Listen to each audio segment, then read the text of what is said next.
조합제TV 시청자 여러분 안녕하십니까. 2019년 6월 8일 오전 9시 반입니다.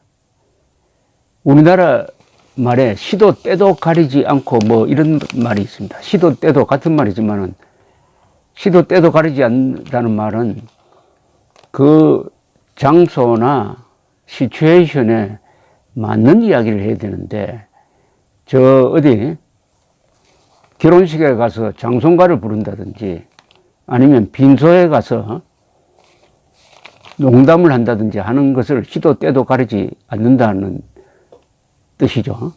문재인 대통령이 이 시도 때도 가리지 않고 그 환경에 조건에 맞지 않는 말을 함으로써 유체이탈화법이라는 말을 낳게 했습니다. 자기가 불러드린 말이죠.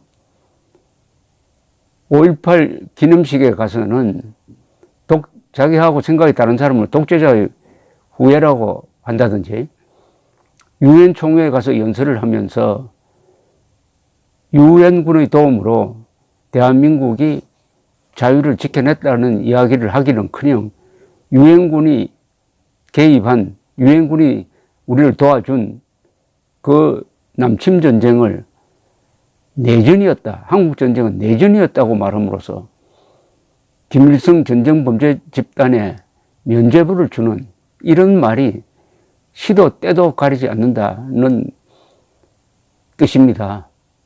그런데 시도 때도 가리지 않는 게 이 엄숙해야 할 국군 영령 앞에서 그 국군 영령들을 말하자면 죽음으로 몰고 간 김원봉이라는 이 남침전쟁의 원흉이죠. 원흉을 선생이라고 이야기하면서 김원봉이가 국군의 한 뿌리였다라고 역사를 조작하고 있습니다. 한 걸음 더 나가서 김원봉이가 한미동맹의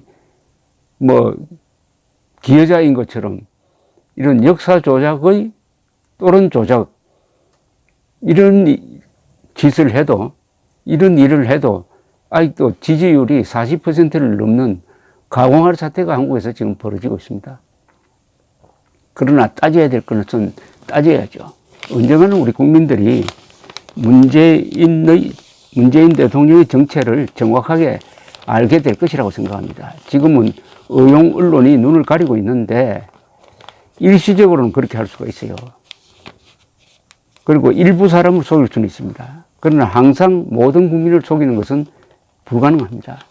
시간이 해결해 줄 것이라고 태평스럽게 기다려서는 안 되고, 기다리면서 싸워야 합니다. 진실을 지키기 위해서 싸우는 것이 자유를 지키는 것이고, 자유를 지키는 것이 대한민국의 존재 이유이고 국민의 의무인 것입니다. 오늘 조선일보가 3년 연속 현충일에 6.25 언급 안에 김정은 총선 때문인가라는 사설을 썼습니다. 이 사설은 현충일 기념사에서 6.25와 북한을 단 한 번도 언급하지 않았다고 지적했습니다. 내년은 한국전쟁 70주년이 되는 해라고 한 게 전부입니다. 현충일에 잠든 대부분의 영령은 6.25 전사자들입니다. 이런 날에 국군 통수권자가 6.25를 일부러 빠뜨린 이상한 연사를 한 것이 무슨 이유겠느냐라고 이제 파고 들어가는 겁니다. 광복절날 나라를 되찾은 역사를 말하지 않고 재헌절날 헌법 이야기를 하지 아니하고 5.18 기념식에 가서 5.18을 언급하지 않은 것과 같다. 문재인 정부는 남북 정상회담과 김정은 서울 답방에 목을 메고 있다. 이것으로 북핵 폐기가 이루어진다면 그래야 한다. 그러나 김정은은 한국과 핵 문제를 논의할 생각 자체가 없다. 주제 넘게 나서지 말라고 한다. 실제 남북 정상회담에서 북핵 폐기가 실질적으로 논의된 적도 없다. 여권은 김정은 쇼로 작년 지방선거를 석권했다. 그러나 중대한 총선을 10개월 앞둔 지금 상황은 녹록지 않다. 국정의 무능과 무책임이 드러났고 달라질 여지도 적다. 남은 것은 남북관계 하나밖에 없다. 어떻게든 김정은 쇼를 다시 펼치려면 김정은의 심사를 조금 더 거스를 수 없다. 문 대통령이 북한에 희생된 군인들 추모 행사에 일절 참석하지 않고 심지어 북한과 관련 없는 순직 군인 추모조차 제대로 하지 않는 것은 이외에 다른 이유를 생각할 수 없다. 그러니까 문재인 대통령이 이런 식의 배상한 행태를 보이는 것은 김정은에게 잘 보여가지고 내년 총선에 김정은 쇼를 벌려가지고 이겨보겠다는 계산에 입각한 것으로밖에 해석할 수 없다는 게 조선일보의 입장입니다. 그러니 대통령이 3년 연속 현충일에 6.25를 아예 언급하지 않는 해괴한 일이 벌어지는 것이다. 6.25 남침에 공을 세워 김일성으로부터 훈장을 받은 인물을 국군의 뿌리라고 축해 세운 것은 이 연장선상에 있다. 청와대는 이에 앞서 천안함 북침 연평해전 희생자 유족들이 포함된 보훈가족 초청 오찬에서 문 대통령과 김정은이 손을 맞잡은 사진이 수록된 책자를 나눠줬다고 한다. 한 참석자는 충격으로 급체해서 식사로 제대로 못했다고 한다. 이들의 아픔을 보듬기는커녕 되려 상처를 후벼 팠다.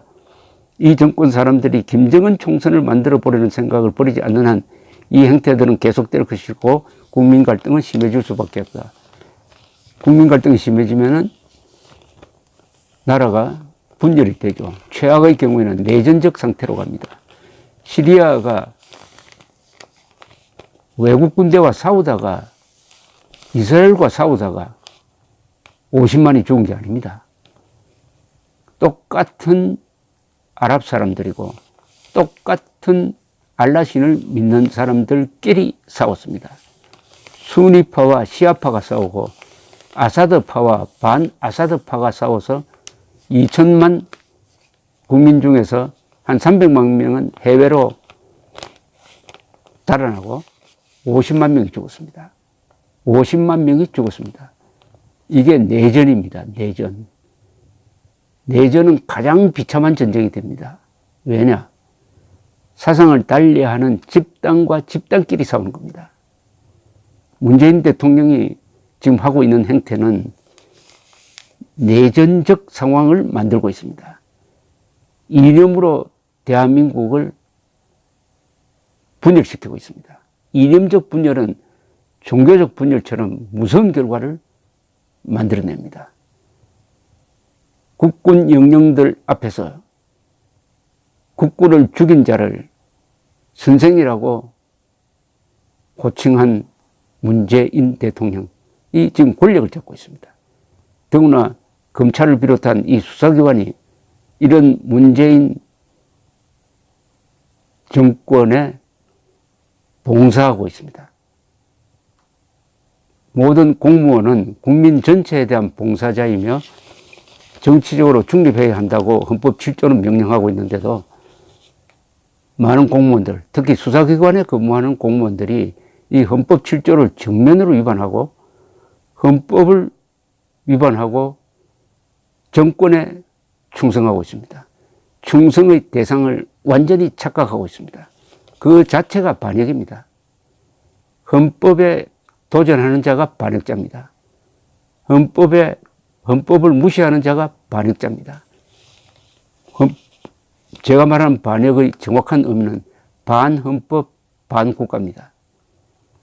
지금 이 순간 정권의 하수인이 되어가지고 애국자를 잡아들이고 애국자를 재판하고 애국자를 모함하고 하는 일에 종사하는 공무원들은 헌법 7조를 위반한 반역자들입니다. 헌법 7조를 위반하고 있습니다. 정권이 바뀌기 전이라도 반드시 헌법의 힘으로, 주권자인 국민의 힘으로, 그리고 진실의 힘으로 이 문제를 정리를 해야 합니다. 대한민국은 이제 김정은 편이냐 대한민국 편이냐로 가르는 수밖에 없습니다. 일찌감치 그랬어야죠. 김정은 편에 설 것인가 대한민국 편에 설 것인가, 이 선택에는 중립지대가 없습니다. 김정은과 전쟁하고 있는 나라입니다. 김정은은 북한군의 수괴입니다. 반국가 단체의 수괴입니다. 그런 김정은 편에 서겠다는 자가 누구든, 그 누구든 대한민국은 용서해서는 안 됩니다. 그런 사람을 용서하고 따르면 우리의 생명, 재산, 자유, 그리고 우리 후손의 운명이 어떻게 되겠습니까? 우리를 지키기 위해서 싸우는 겁니다. 우리라고 할 때는 국가도 있지만 가족, 나의 생명, 우리의 자존심, 그리고 무엇보다도 헌법 제66조가 명령하는 대통령의 책무를 위반한 사람을 헌법과 사실의 힘으로서 응징하는 것.